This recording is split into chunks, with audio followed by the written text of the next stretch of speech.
Wow, so delicious. And then we can get a nice little thin, and then I can have a little end bit. Or you can have whatever bit Oh, you like. I'm going to make a little wodge because I actually love to cut the end off my bread so that I can get nice, all the same slices. And then I do a little, this is the bake, this is my treat, is I do a little thing like this, and then I get a little sort of crispy cup that I can put all the butter in. I know. Exactly.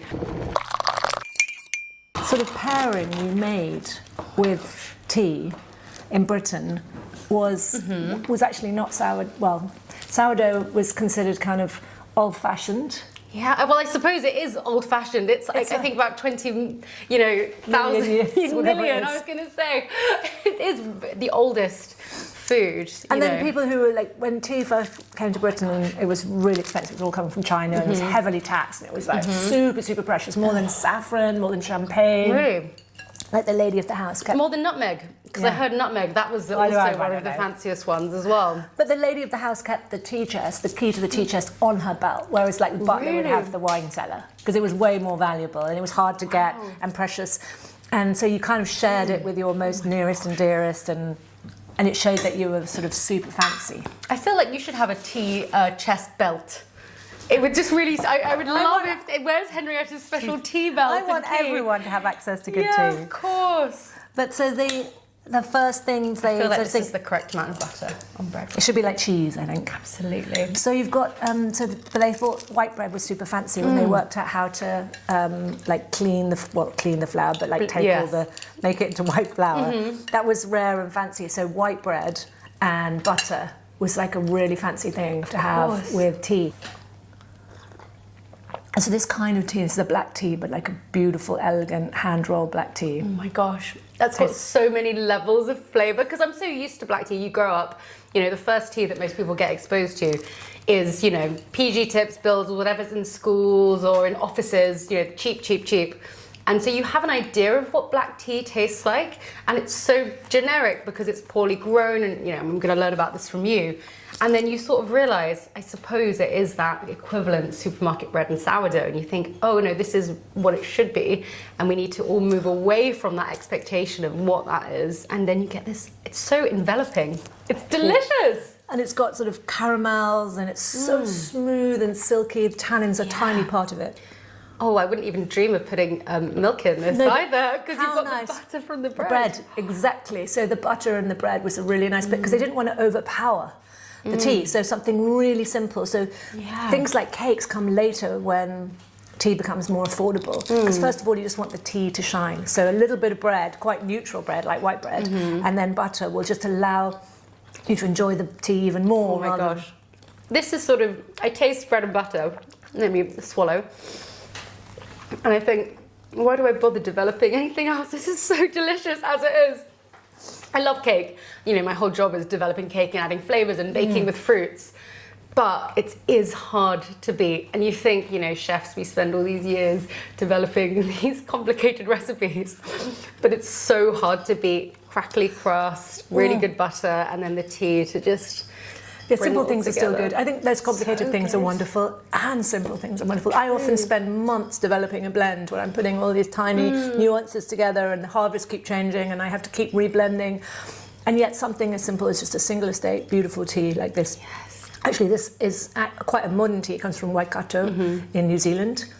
And it's a beautiful black tea that's made in a kind of Taiwanese style, but the kind of craft of it is very ancient, and it's made in the same way. It's in a completely organic garden, made in with ancient tradition. And so this is the kind of tea we probably would have first drunk. This kind of tea in Britain, like this. And I wanted to show you this because the second thing, I know. I'm like, what is this? This is a muffin dish. So the second thing we had with tea, really fancy. Think about you're a very rich merchant or aristocrat in Britain, you can afford tea. And we're in the sort of early 1700s or 1800s. This one actually, this one is 1920s, but it goes through. You think, okay, I'm in my drafty house, I've got my nice fire going, but it's freezing, and I've got my lovely warm tea in the afternoon to sort of perk me up between lunch and dinner. And I want something small to go with it to sort of enhance the food. But bread and butter's nice, but it's cold. So then they developed a muffin. So an English muffin had hot water under here, And then the English muffins were here, and then a domed lid so that it wouldn't get steamy. The steam would collect there, not on. And that would be taken into the drawing room to keep your muffins warm. And so the English muffin was actually called a tea muffin. And it became an English muffin much later, after the Second World War, when we stopped having afternoon tea because everyone's working and could afford it, and there's no upstairs, downstairs sort of divisions anymore. And the Americans could do it on a griddle because it needs to be made fresh. Yes. So in a diner, you've got a griddle and you can make fresh English muffins. But at home, and you're not going to bake them every afternoon. Unless no, I mean we should really be going back to that. We should all finish work at 3:10 and then come home and have English muffin time. Yes, it's sort of an idea of like the Hobbit. This is adorable. Yes, we actually should all be more like hobbits. I do think hobbits would appreciate rare tea. I do, and bread, butter, and cakes. everything. I mean, where is the table laden with stuff apart from in like Wind in the Willows and Hobbit? And those people actually had been through the war. They wrote those books about abundance and deliciousness because they'd been through deprivation. Yeah, of course. So I think that they go through, you can get sort of 17th, 18th, 19th century muffin, but now no one uses them for anything, apart from sometimes I've seen them used for ice cream. They have ice underneath and people serve. Ooh. Yeah, this is the first time I've seen this, and it's a shame, but now I'm going to spend my life looking for one. They're everywhere. Every single, not every single, but often you'll find them in charity shops and in sort of like estate sales. Okay. People don't know what they're looking for. This is very important education. You're educating people about tea, but the most important thing is that it has this plate, because often this plate is missing, so you can put your hot water or I guess your ice underneath. It's quite fun. It's so cute, and it's an amazing shape. Yeah, it is an amazing shape. It's absolutely brilliant. And then I guess tea became more affordable. The British stole it, started growing it in India, and it started becoming more accessible to people. And then we also had more affordable teas. Tax came down, and then people started to make feasts of like tea, things to go with them, but it became, when it's not really beautifully handcrafted, there's more tannin and it's more bitter, and so you kind of want more sweet things to balance out. So when we get to like what would be now like a classic English breakfast or afternoon tea, we're looking for quite a lot of tannin to balance out the milk, because people put milk in it. But first of all, we would have had it with something sweet and creamy. That's so interesting. So I'm going to make you like a classic English breakfast that I make. Oh, so exciting. Do you like Earl Grey? I love Earl Grey. Let's have it. I actually love all tea, I have to say. So I drink tea in the evenings. It's just because you're a weirdo because it's got all that caffeine. I know. Well, I drink a lot of herbal tea in the evenings. Okay, so you don't drink tea? I do drink tea in the daytime. So if I'm having someone coming round, I try to drink a lot of water in the day because I'm baking all day, and I find that. Oh, so now I'm going to. Here's a bit of education. Things I wish people knew.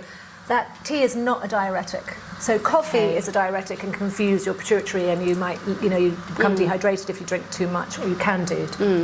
But tea is not. And so even though it has caffeine, unless you drink masses and masses and masses of it, like if you drink masses and masses of water, it will also become a diuretic. There's a point where your body gets flooded.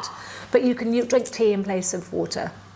And tea. Why not? Because it's delicious water, right? It's full of amino acids, polyphenols, all the, that's been used for thousands of years as a medicine. It's got really great stuff in it. So I develop recipes is my job. And I'm tasting so many different things all through the day.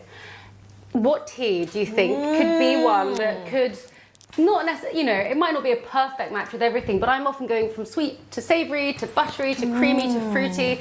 Is there like is there something that you feel, and often I will be just refilling the same pot, putting hot water on it.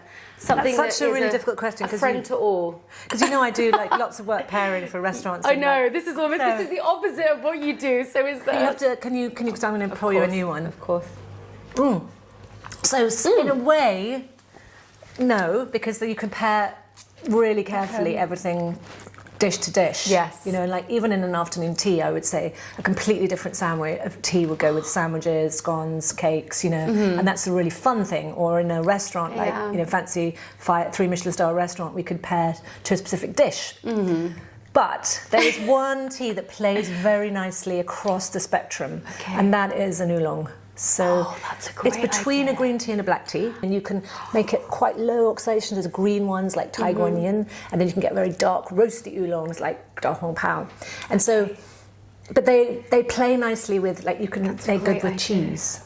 They're good with creamy things. They're good with savoury things. They're good with a sausage roll or a roast beef. They are the teas that play most. Well, play with others well. They're the ones. They're the peacemaker in the tea. They're connecting everything. Okay, I'm going to. It's interesting. Tea doesn't really love sour. So if you're going to put sour in, you do want creaminess. So if tea won't go. If you have if I put lemon juice in there, it becomes a cocktail. It needs sugar. Sure.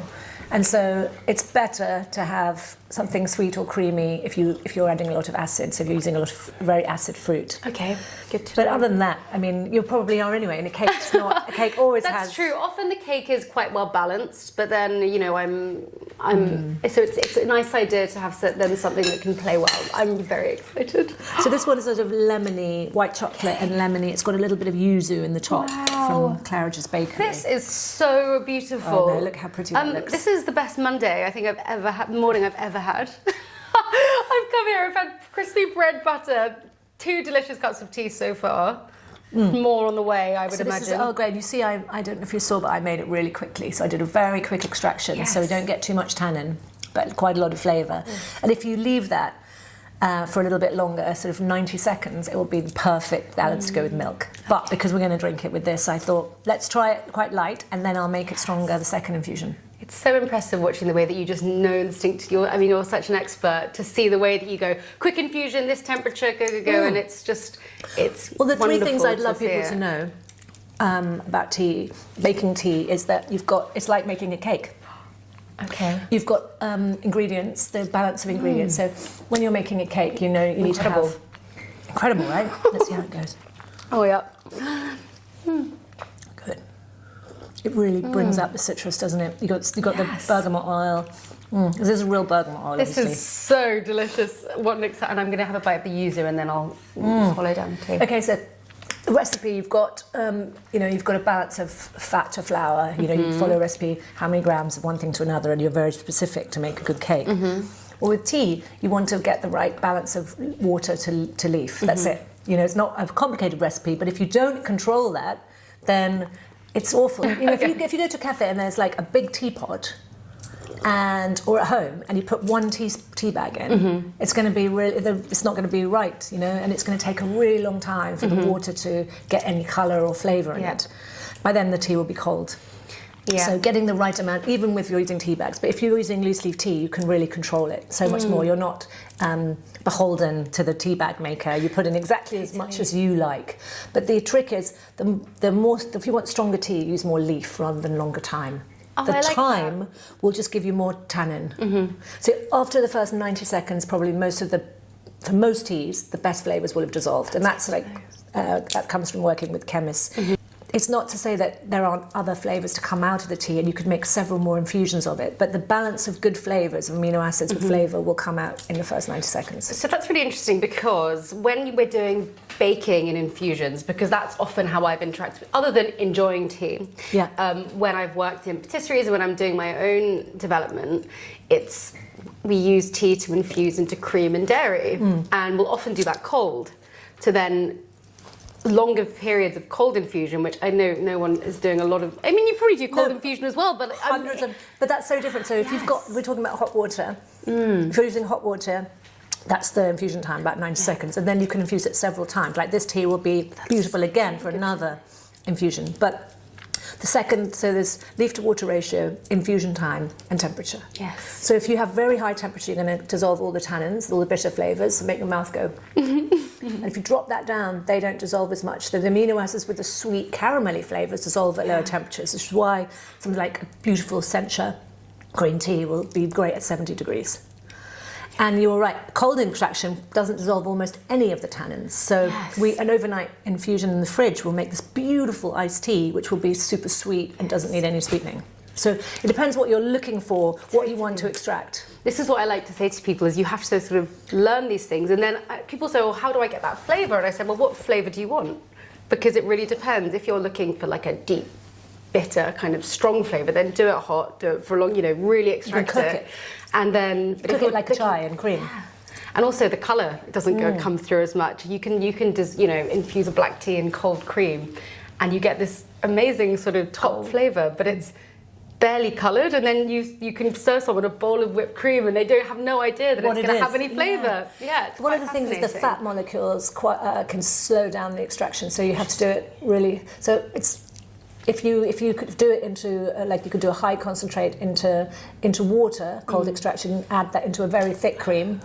And then mix the water and the cream to get the consistency you want. It might be quicker and you might get more intense flavour. Oh my gosh! But I mean, it does depend. I mean, there's much more to learn about cream and what kind of creams and what the fat content is and how it goes in. But fat doesn't really absorb flavour as well. No, it can carry it. Like it can sometimes sort of absorb scents, but it doesn't carry it it doesn't extract in the same way. No, so much to play with. But if you know those things, play with the ratio of water to leaf or cream to leaf, or whatever, and you want more flavour, probably use more leaf.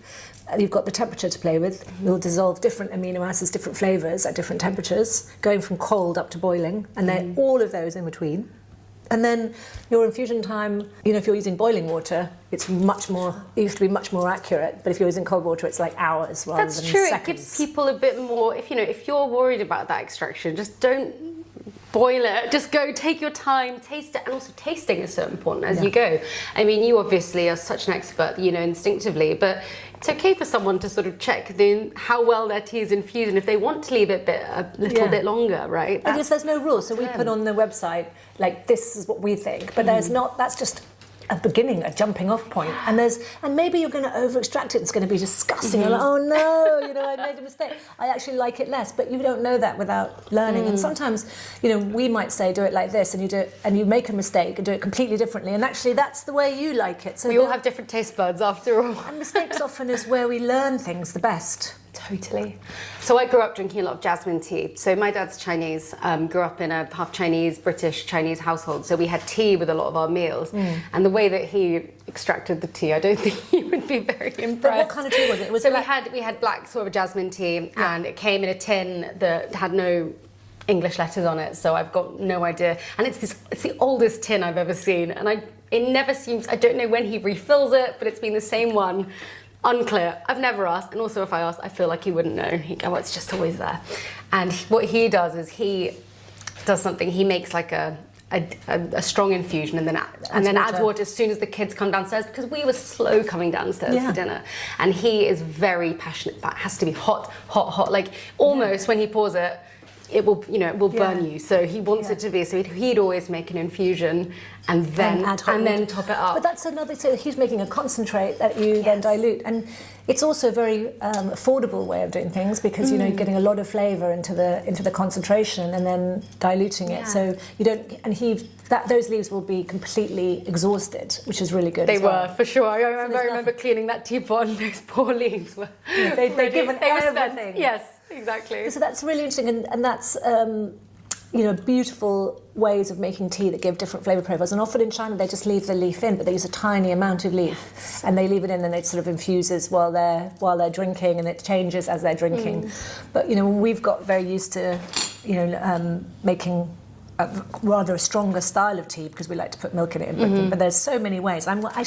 The best flavour pairing for chocolate, I think, is jasmine tea, but a white jasmine tea. So I'm going to make that for you. Wow, that's so... Because I love jasmine. I've never had jasmine and chocolate together before, so I'm really excited. I drink quite a lot of jasmine. And it was a white tea, so it's a white tea made with... I'll show you. Your tins are things of beauty, by the way. They're objects in my house that really have pepped up my kitchen. They've really upped the... Oh, thank you. They've upped my shelf. When I see them on TV, if they're in like a TV show, I'm like, oh my God. It's been 22 years of rare tea, and they have changed a bit over the years. 22 years, congratulations. I know. It's brilliant. But the tins have changed, and then sometimes I see old tins, and I'm like, come on, guys, get the... So the silver tips are these little white buds, and these are picked. They have about a 5-day window.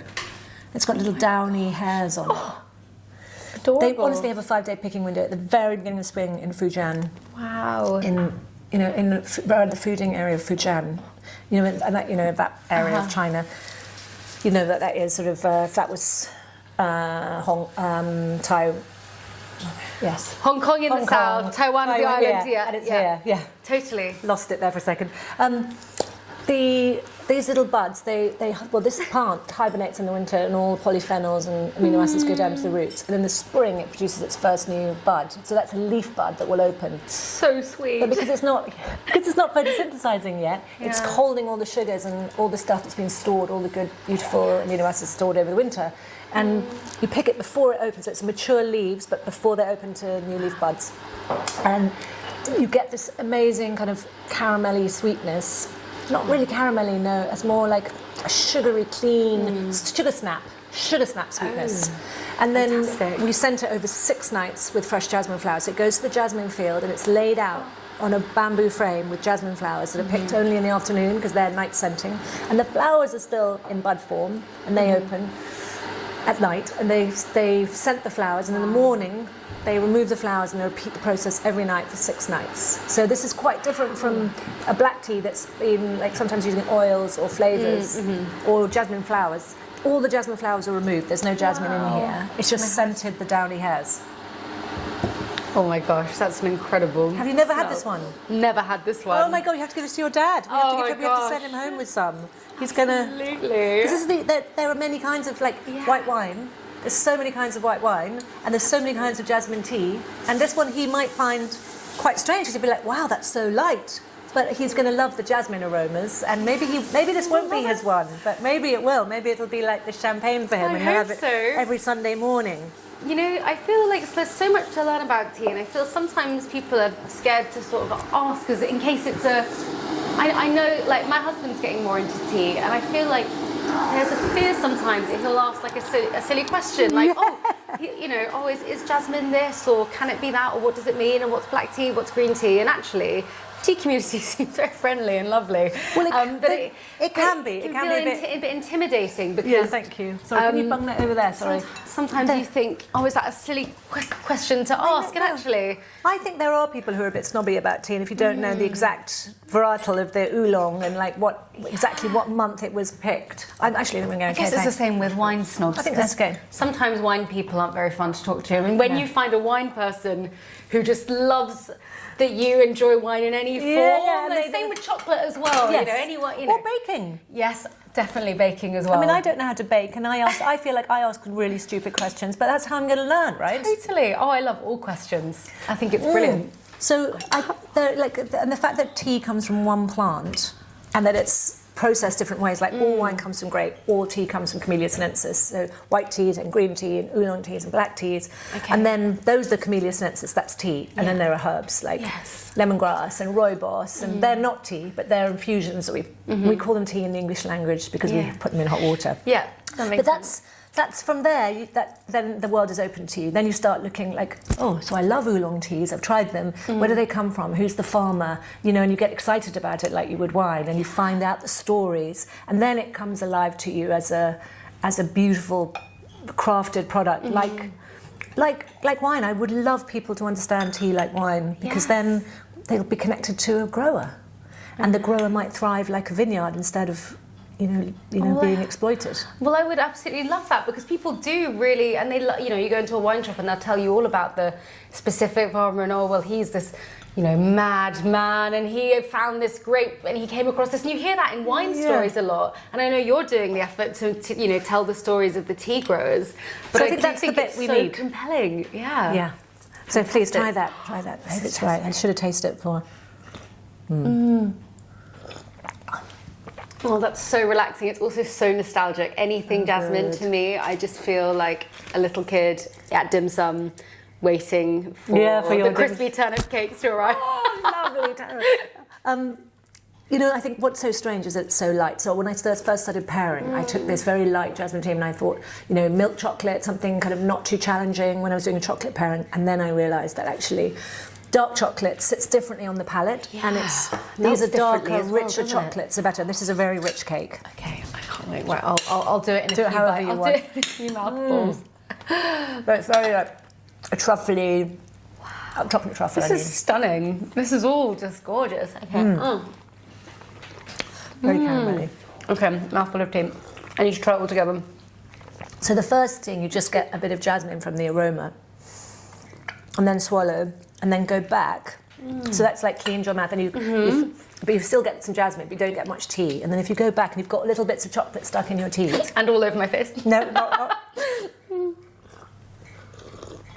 And now the tea really comes through, and the chocolate elevates the tea, right? Yes, it's so delicious. So strange. Oh my, I can't believe I've been gulping tea down whilst I'm trying all of my baking all day. I need to really be having an infusion so I can appreciate it. So what I wanted to ask you while we're here, so I wanted you to taste, and I know, but there's so much to discover about baking, and especially at home. I think people, it's easy to go to a bakery and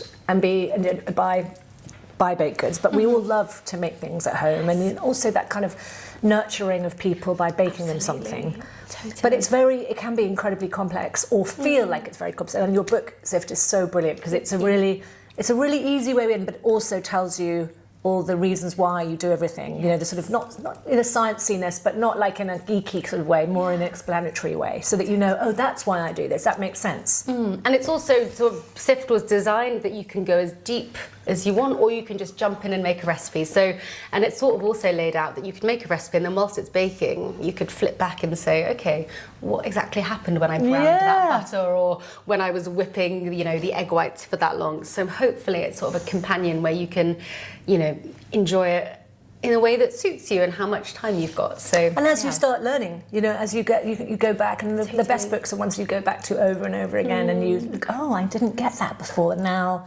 Yeah. But I think we do need some explanations. It's like, knowing what chemicals are dissolving in your tea that's giving you different flavour profiles. You're like, oh, that's why I don't put water in. Because some people just say, oh, it burns a leaf, or it breaks a leaf. And yeah, exactly. And it's sort of, I suppose some people just think, oh, it's too complicated, I don't want to know, here, I've got the solution. But actually, I've always thought it's a funny thing. Some people think more information equals scary, lots of words. But actually, the more information I have, the less scared I am. Yeah. So that's why with SIFT, and also with what you do with all this information, is actually it's the opposite of scary. Maybe it feels overwhelming at first to take it in, but I find that most people that read my recipes and have read SIFT, they go, oh, there's actually nothing to be scared of. And they're actually quite simple, some of the really complicated things, once you understand a few basic principles, and you've done it.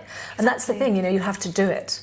But so I wanted to ask you, and I find this is the question I love to be asked, is if there was something that people don't know and that they couldn't unknow that would change their lives a little bit about baking, what do you know that you can't, and what do you want people to know they couldn't unknow that will transform their way of looking at tea? Well, I have a couple of things. I mean, one thing that I do want to sort of pre-see about baking is that people are so hard on themselves about baking, more than they are about cooking themselves dinner. And I think that's because people see cake as something extra in their lives. Cake is something you make for someone you love for their birthday, for a child, to cheer them up, or, whatever it is. And so when it goes wrong, there's this extra pressure because they think cake's supposed to be joyful. And, if you just make dinner and it's a bit salty or it's a bit burnt, people just go, they move on. So cake and baking has this special thing in people's lives where it spreads joy. So number one, you have to take the pressure off yourself, because some of my favourite cakes I've ever had have been ones that have been lopsided, half burnt, icing sliding off, and it's still about the gesture. And I do know that people... And the flavour, and the love that goes into it. Yeah, you're right, gesture. I know people have gone, oh, I've just wanted to bin that, it didn't work out, it was a complete mess. And I would love it if someone said, look, I dropped the cake when it came out of the oven, it's a bit of a mess, I've thrown it together.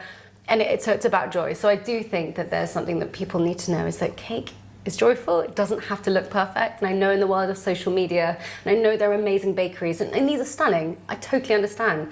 But you need to not compare yourself to also experts that have been doing it for years and years and years. And the thing that I realised when I first started going into kitchens about almost 12 years ago now, 11 years ago.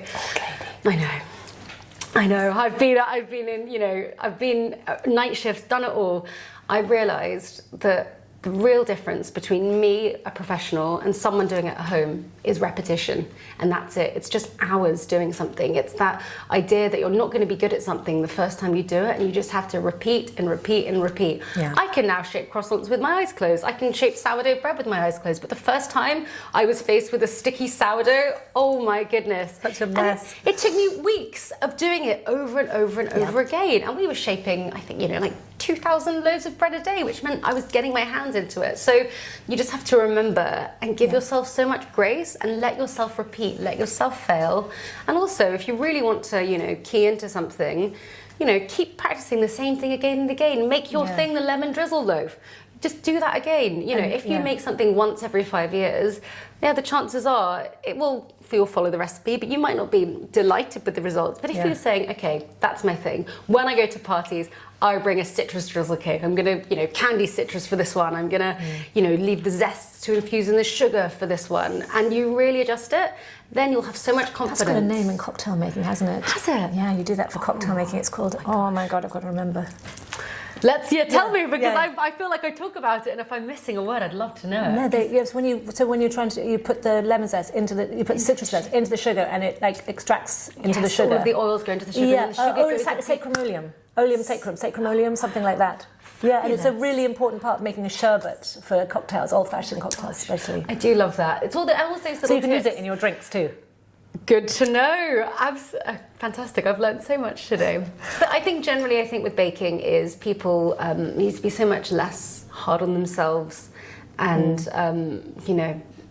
give themselves grace. And that's with anything when you're learning something. And it's okay not to have something that's perfect and Instagrammable the first time. Yeah. In fact, it makes it more charming. It does make it more charming, doesn't it? And I think when we show some vulnerability in ourselves, and we don't have to be perfect, it's more lovable. Because if we're all trying to be perfect all the time, it's sort of a kind of impenetrable field of, filters. Exactly. And every single bakery I've ever worked in or ever been to, there is always a tray in the back full of wonky bread, wonky cakes, things that have been smashed as they came out the oven. You don't see those because obviously they're selling cakes. They're going to put their best ones at the front.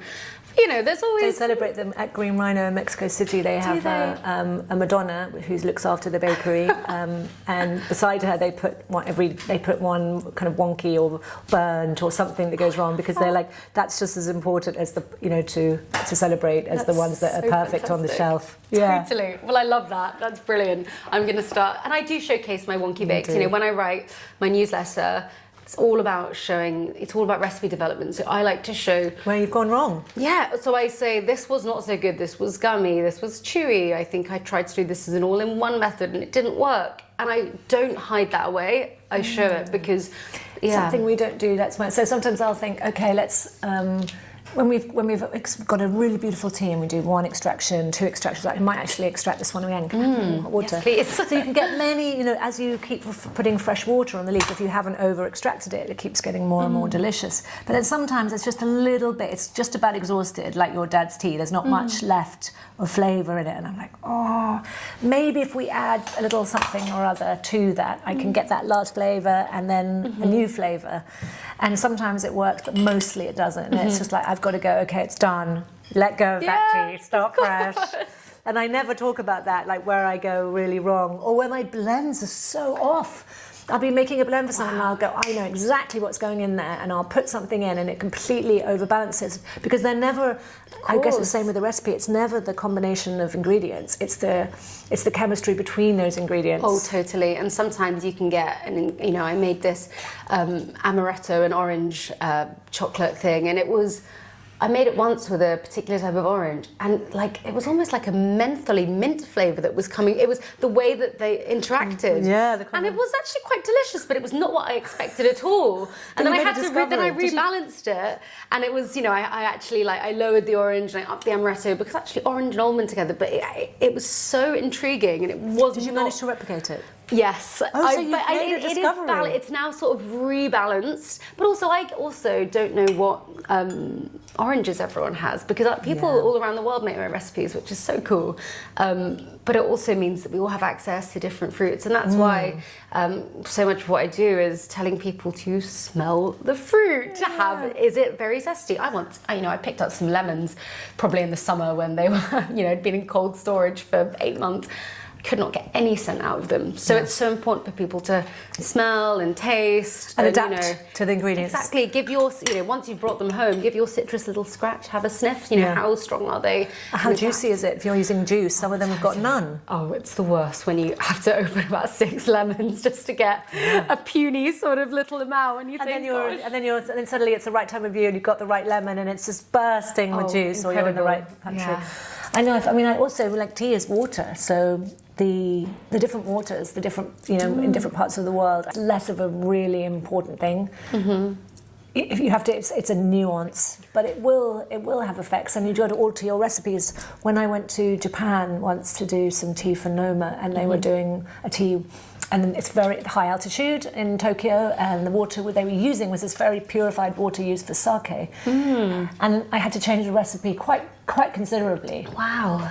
But mostly just have nice filtered water. If it's got lots of chlorine in it or anything, it can be pretty hard. I was going to say, are there any places where you say the tap water is so pure and delicious that you can go for it? Well, and I know you won't be too restricted, only you want people to drink tea, and it's just sort of the barrier to entry. But drink it, and if it's delicious. But if you put it on your tap and it's got a lot of chlorine coming out of it, you might want to let it run for a while. It used to be really expensive to get filters, under sink filters, but now it's really affordable. I know, and you can install them yourself. I couldn't. No, I think you can. They're super simple, and they used to be really complicated, and now it's sort of cheaper and affordable, and if you've got that, it gives you a better base. But if you can't, what I wouldn't ever use is bottled water, because shipping water around the world and putting it in plastic, no, I'd rather adapt to what I've got.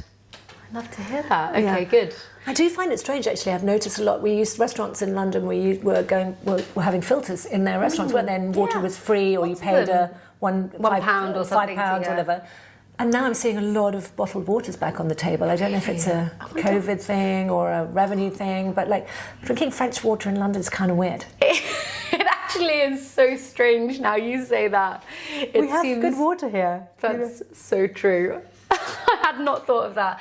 No, I have seen more filtered water taps, but I agree that they'll bring, if you'll say, I'll have water, and they'll bring over a bottle, and you're like, no, just tap. I know, and then you also feel a bit cheap, don't you? But that's the worst thing in restaurants, when they say, it's such a weird, awkward, maybe it's a very British thing, interaction, when they say sparkling or still, and then you go tap, and they go, well, or sometimes they'll go, no, it's all tap, it's all filtered. It's like, well, tell me that first before we have to have this interaction. Make me feel weird. Yeah, exactly. Yeah, what we're actually saying, which is really nice, is it's not just sparkling or still. It's cold extracted tea. Would you like an iced tea? Because it's not what it's not is a replacement for wine, because it doesn't taste like wine, iced tea, but it's really beautiful, and it's so much more delicious than water, and it goes so well with the food that you've got this beautiful new pairing that is alcohol free and not competitive, with the food. So if you have a mocktail, you're like, God, that's a dish in itself. Yeah. Whereas the iced tea is, rather than drink water, have something really delicious, doing you good, giving you a little caffeine, making you feel wonderful, flavour. And you go to a restaurant for flavours, don't you? And water is a bit boring. I think there should be more iced tea on menus. I rarely see it, actually. I know. It's getting big in the States now. We do a lot of work with restaurants in the States, but we're starting to see it finding its way into restaurants here, and it's really fun. Yeah, there should be. I would definitely order that, I think, a lot if I saw it, I think. Yeah. Wouldn't it? I mean, it doesn't have to be frightfully expensive, and it's just something you can have a whole bottle of and drink it while you're having your meal, rather than one. And the bar can just put, the leaves, they can work out the amount of time they're going to infuse it for, and it's you just have pre-packed. You're all pre-prepped. Yeah, so we've been doing it for Michelin-star restaurants for years and years. They've been having tea pairings. It's time for it to trickle down. The tea trickle down needs to happen. And it's funny, because if you take this tea, I use 2 grams. Actually, I made a little bit more because we had 2 cups. So I use I must have used 4 grams, actually, because I'm sorry, I used about 4 grams of tea. We'll make 2, maybe even 3 cups 6 cups of tea, because there's 4 or 6, depending on how many infusions we go. But you know, if I use 6 grams of leaf, I can make a litre of iced tea. So how with the longer extraction overnight in the fridge. So that's quite, you know, it's quite a little bit of tea. It's not very much tea, and you get a lot of flavour out of it. You can give, you know, if you think if you're having a dinner party, that's like 6 glasses of tea. Yeah. For like a bottle of wine. No, more than a bottle of wine. So it's yeah. And then really the prep time is nothing. 5 seconds. 5 seconds. You put it in the fridge and you forget about it, and then you strain it off. And also the nice thing is it will reach equilibrium in the water. So after a while, it won't keep extracting like hot tea will. So it doesn't over extract. You don't have to worry. Oh shit! I forgot the tea. Like if I forgot it here now, you know, we would get really bitter and horrible, and I would feel like I'd failed. I really doubt you often over-extract tea. No, I do, because I'm so distracted. I make terrible tea quite a lot, and actually my husband's always laughing at me. He's like, let me make the tea, because I won't mess it up. That's hilarious. It's just tea and water. Like, come on, you just have to have a bit of focus. As I forget. Yeah. I'm just chit-chatting. Well, that's good to know. That's good to know that it even happens to you. When you're working, you know, because sometimes we feel like we need a lot of kit to make bakery products, and I'm like, I don't know, what do I need? What do you think is the most overrated piece of kit that we don't actually need? Okay. Ooh, this is a great question, because I actually do quite like a piece of kit that can just do one thing. Like I love a cherry pitter. Yeah. I mean, it doesn't do. It's just but something like that is okay, but I think any of these types of things which they can. Great, spiralize, anything that's got loads of different parts that has to wash. It's like, no, go and buy like a really sort of good quality, you know, just like single, you know, you don't need something that's got, you know, fitting in, turning around and doing all this. You just need a mixer. Something really like straightforward. So anything that's kind of like almost too specialized. Something like cherry stoner that's quite, what's the word? It will save you all the trouble, but you only use it when you use cherries. That's fine. Yes, that's fine. But I do think the sort of machines that kind of almost take out the learning process for you. So there's all these amazing gadgets now that they can make. We'll make you ice cream, or we'll shave it into this, and it will do this. And that's great, because I think for people who go, well, I just want to make a lot of ice cream, and apparently I put anything in this, it freezes it, and then there we go, I get it. But I do think it's a shame, because it takes out the understanding of what's happening. And if that machine breaks, then you're screwed. Yeah. So I don't like anything that you almost don't have to like learn how to use it, because then what happens when that machine breaks? It's like a bread maker, for example. It's kind of funny, because all it's doing is mixing things, and you just need to mix it and put it in the oven. If you're that kind of bread, it's got no sourdough in it, whatever. So I do like, you know, equipment that helps you, but you're still sort of in charge of it and you're operating it, rather than put in A, B, and C, press a button, and then voila, it's done. Because it might be convenient, but for your long term, you know, teach a man to fish and all that, it's not. These gadgets are cute, but they don't give you longevity, and they don't teach you how things work. And you can't vary things so much. You can't change your recipes and learn. Totally. So what's the thing that you think is undervalued, apart from a cherry stoner? Well, I just think a cherry stone is such a funny thing to have, and it does take up space, but it reminds you that cherry season is coming, so it's quite exciting. Underrated is just the plastic dough scraper. Yes, really, so great. I use it for everything. You can cut cakes with it. Clean the stuff clean off your hands. Clean the bench. You can lift things with it. Yeah, so do you mean that little sort of piece of plastic? It's a little blue. It's often blue, so it doesn't get lost, or yellow. That is my number one tool. It's just a thin piece of plastic that you use to scrape things off, and it's so great. Yeah. And they cost about 30p, and it will last you a lifetime. Yeah. I bought one when I first started baking about 10 years ago, and that's the one that's in my kit, and you never have to replace it. And I use it for cleaning out pots and all sorts of things. Exactly, it's brilliant. And it's if you spill something, you can. Totally, I use it. And actually, one thing I do love in my kitchen, which I don't see in everyone's kitchen, is a little bench brush, a really cute little wooden-handled brush, and everything. You know, after I cook, it's so good. It's so cute. And I feel like, you know, people sweep their floors, but you want a little pan and you just, So I do think... Breadcrumbs. Well, certainly for bakers, it's really important because I love sourdough, but the cleanup. But also just the thing itself is so ridiculously sweet. I don't know. I know exactly what you mean. Gosh, that's so funny. And it's not that complicated, is it? You don't need lots and lots of things. No, my favourite things, you know, other than the cherry stone, which is very specific, are very analogue. They are flat spatulas. You know, my kit's extremely simple. I have a list of all the things I have, and it is just something to lift, something to cut, something to scrape. And really, I could do all of those things with a dough scraper. So all of my kit tends to be able to do, other than cherry stoner, does many things, you know, like so that's the ideal thing, just really simple. And also most tools that I love are just sort of versions of your hand.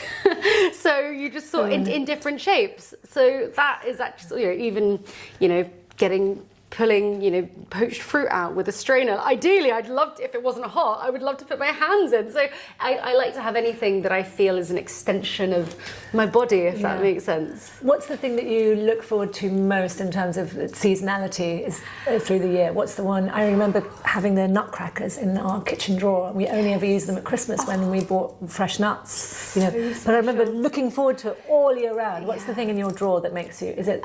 I don't know if I know the fruit. I get very excited for mango season because it really is a blink and you. Well, it's not. I mean, it is actually for about 6 weeks, but you cannot get a gorgeous Quesar or Alfonso mango, and I love the sort of drama around it. You know, it's only available in certain shops. Sometimes there's a WhatsApp that you can text to see if you can get, there's like a mango deal. It's all quite exciting. And no fruit has that sort of level of intrigue, I suppose, other than that one. So that I really look forward to. And in Britain, that shows that, you know, that we're so lucky to have the diversity of cultures here that we know about, even, and people are importing such brilliant things from overseas. I have a mango map which I share with people. It's a lot in Tooting, but then it's also usually completely unassuming corner shops where you would go and buy, you know, some specific, you know, Indian cooking ingredients, but they have the best mangoes and they're just piled up, and you buy them by the box, and it's so exciting because it's also one of those things that you can't really, you know, with an apple, you get a beautiful apple, you could wash it, eat it straight away. A mango, you have to take it home because the idea of, you probably could rip off the skin, but it's so messy. So there's this anticipation of going out, getting it, bringing it home, getting your sharpest knives, and then making sure you line it up beautifully. So it's funny because when I was a kid, much younger, I lived for a year in Bolivia, and it's one of the poorest nations in the world, but they have masses of mangoes. Where I was, in the region I was, there were like mango trees everywhere, all the different kinds, and it was free because they were on the street, they were just full. So it was the one thing that was in huge abundance at the right time of year. But quite a long season, and they just would you pick them up off the ground, and you just walk along and you would squeeze them, and you squeeze them and squeeze them and squeeze them until the pulp is just kind of liquid, and then you make a tiny hole. You have to be careful not to break it, and then you make a hole and you suck all the juice out, and then you just like throw the pulp away. It was such a decadent way of eating mangoes. Oh my gosh, I'm going to try that next time when the season comes. They were sort of like palm-sized little mangoes that you did that with, because the bigger ones would be a bit more difficult to manipulate till they're all... I've heard that's about, you can do that with pomegranates as well. There are certain pomegranates that are good for juicing and others that are good for the seeds. And the ones that are good for juicing, you can sort of bash them up and then you basically just drink it. Yeah. I do think we're quite disconnected from fruits in the UK. Yeah. Well, I mean, I know that just those types of relationships, or anyone really, you know, relationship we have with fruit, so much can be pre-cut. You have a really idea of how you eat it, but I think that there are... It's so funny when you see vegetables, you know, pre-peeled and things, isn't it? I just remember my mum grew up in the south of Spain and Morocco, and she used to do that with oranges. She used to give us an orange, and she would cut a little hole in the top. She would say, squash it, and then she would put a little sugar cube, which was, I don't know where the sugar cubes come from. Not even, did you ever see a sugar cube? But she'd put that inside, and she would like say, squash it, and then the sugar cube will melt in and then squeeze the orange, and we could only ever eat it in the garden because it would make such a mess. That's amazing. I think I'm going to do more fruit squeezing and make it... God, we're so lucky that we have all these fruits coming in from around the world. But it's so great to go to other countries, like when you go to China and there's so many fruits you've never seen. Never seen before. And the way they use them, and there's lots of kind of savoury fruits. And it's hard to say. Pomelos are so popular, and it's really hard to get delicious pomelo in the UK. It's just the way that they're shipped. I also think that they're so popular. Sometimes there are fruits that are so popular in the country that there's not much, you don't send the best ones out, so fair enough. But when we go to China, if we're going there in citrus season, I always look for pomelo because they're so juicy. So delicious. And they do have that. What China do you go to? Mainly Hong Kong. So my dad was born in Shanghai, but grew up in Hong Kong. So growing up, we would go to Hong Kong and then often go to Malaysia and see cousins, but we'd always start in Hong Kong. And then through the years, I've sort of visited Beijing and Shanghai, but I'm really due a trip back. I love the food in Hong Kong. It's such a melting pot of delicious flavours. God, so good. But all over China, and when I go into the mountains to the countryside to visit the farmers, it's very much a vegetarian diet with a small amount of meat. But there's so many vegetables I don't know what they are. Every single time I go, I learn something new, and I say, "What's that?" They're like, "Well, obviously it's this," and I'm never going to be able to get it again. But I try to. But it's lovely to see how many dishes you get as well, which is so nice. I love that variety where you can try 15 different things. Oh, it's like the idea of saying, oh, do you like Chinese food? It's like, oh, do you like European food? Because it is so niche, isn't it? My dad loves fresh young bamboo tips, and they're very hard to get. You can get them in cans. But I've got to show off. This tea, this jasmine silver tip.